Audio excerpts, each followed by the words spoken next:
Now, Washington is one of the three hardest hit, if not the hardest hit community. You have the death of Steve Neubauer, 100 people treated, 120 people treated for injuries, and up to 500 homes damaged or gone. Now, Ashley McNamee is live in Washington tonight with more on the situation there. Ashley.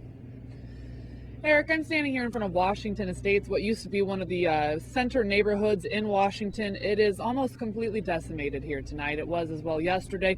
There are still some people behind me digging through the rubble in their homes, trying to see if there is anything they can salvage. That 6 o'clock curfew, though, is coming up.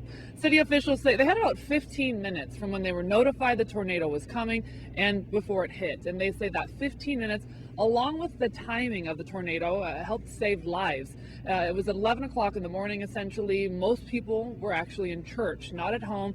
And because of that, they believe that's why we only had one death from the situation. If you stand here and look at the scene, it is amazing that one death was the only one that we had, although it is unfortunate.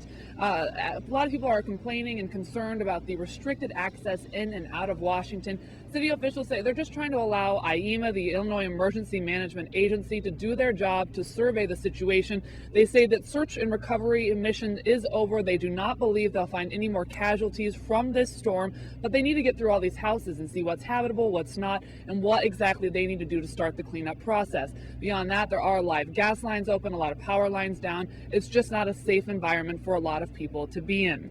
And as far as reducing the perimeter, they are planning to start that tomorrow, meaning only the severely hit areas will still be restricted access.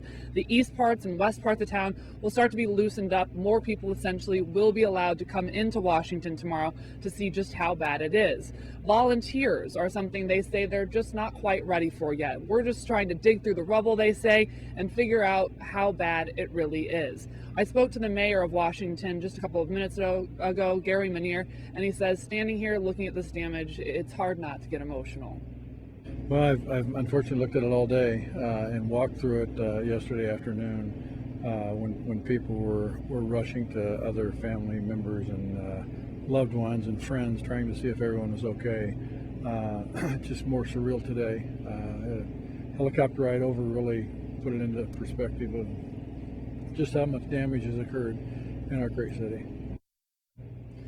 Another issue in Washington tonight is water. One of the towers is not functioning correctly. City officials are asking people to conserve as much water as possible. We were standing here earlier. We saw what looked like could have been fire, smoke coming from a fire. They say they need every ounce of water they have in case a fire does break out within the city limits here at any time. As far as everything else, the curfew is about to take effect again at 6 o'clock tonight. It will run again until 7 in the morning. They say they need everyone out. There have been reports of looting, although they have not been able to confirm that. They just want to keep the area as safe and secure as possible right now. For now, live in Washington, I'm Ashley McNamee. Eric, back to you.